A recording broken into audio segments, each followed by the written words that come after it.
আসসালামু আলাইকুম রহমতুল্লাহ। প্রিয় দর্শক, গত ভিডিওতে আলোচনা করা হয়েছিল হজরত সালমান ফার্সি রাদিয়াল্লাহু তাআলা কিভাবে নিজ ধর্ম ত্যাগ করে খ্রিস্টান ধর্ম গ্রহণ করেছিলেন।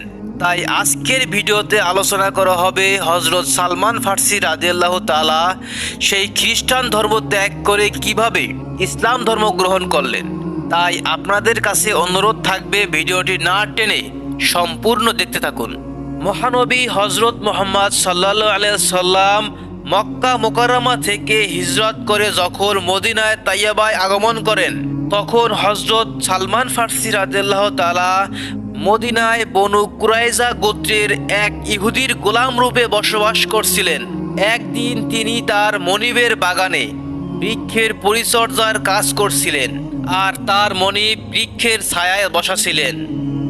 এমন সময় ওই মনিবের এক চাচাতো ভাই তার কাছে এসে বলতে লাগলো, আনসারদেরকে আল্লাহ ধ্বংস করুন, কারণ আমি তাদের কাছ দিয়ে পথ অতিক্রমকালে দেখতে পেলাম যে তারা নবুয়তের দাবিদার এক ব্যক্তির চারপাশে জড়ো হয়ে আছে।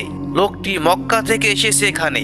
এ সংবাদ শোনা মাত্রই হজরত সালমান ফার্সি রাদিয়াল্লাহু তাআলা এর মধ্যে এক আশ্চর্য অবস্থার সৃষ্টি হয়।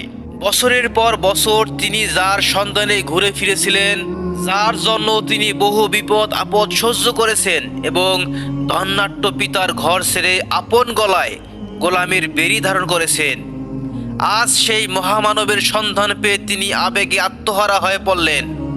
হজরত সালমান ফার্সি রাদিয়াল্লাহু তাআলা নিজেই বললেন, কথাটি শোনা মাত্রই আমার দেহে জ্বরের মতো একটা অবস্থার সৃষ্টি হলো এবং আমি প্রচণ্ডভাবে কাঁপতে লাগলাম। এমনকি বৃক্ষ থেকে আমার মনিবের উপর পড়ে যাওয়ার আশঙ্কা হলো। তিনি তারপর অতি কষ্টে বৃক্ষ থেকে নেমে দ্রুততার সঙ্গে লোকটির কাছে এসে জিজ্ঞাসা করলেন, ব্যাপারটি কি, একটু আবার বলুন তো। হজরত সালমান ফার্সি রাদিয়াল্লাহু তাআলার এই কথা শুনে তার মনিব ত্রুদ্ধ হলো এবং তার গালে কষে এক চড় মেরে দিল এবং বলতে লাগলো, তা দিয়ে আবার তোমার কি দরকার, নিজের কাজে ফিরে যাও।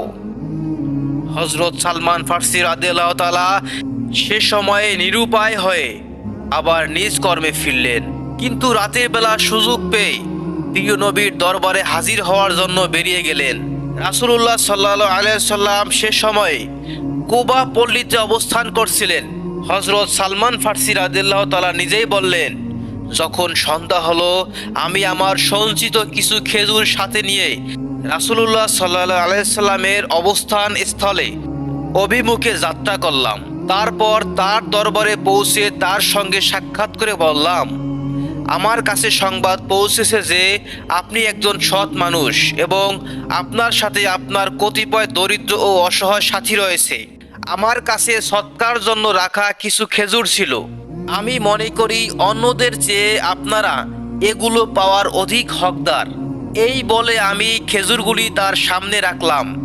রাসূলুল্লাহ সাল্লাল্লাহু আলাইহি সাল্লাম এই কথা শুনে নিজের হাত মোবারক গুটিয়ে নিলেন।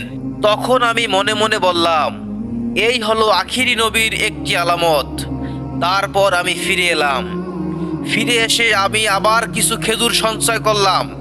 তারপর রাসূলুল্লাহ সাল্লাল্লাহু আলাইহি সাল্লাম যখন কুবা থেকে মদিনায় আগমন করলেন, তখন আমি তার সান্নিধ্যে উপস্থিত হয়ে হাদিয়া পেশ করে নিবেদন করলাম, আমি লক্ষ্য করছি আপনি সদকা গ্রহণ করেন না, তাই এই খেজুর আপনার সম্মানে হাদিয়া।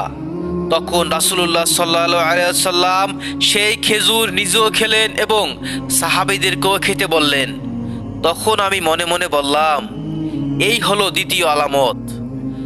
হজরত সালমান ফার্সি রাদিয়াল্লাহু তাআলা বিশপের বলে দেওয়া দুটি আলামত নবীজির মাঝে সম্পূর্ণভাবে পাওয়ার পর ভাবলেন, এবার শুধু অবশিষ্ট আছে মোহরে নবুয়তের আলামতটি।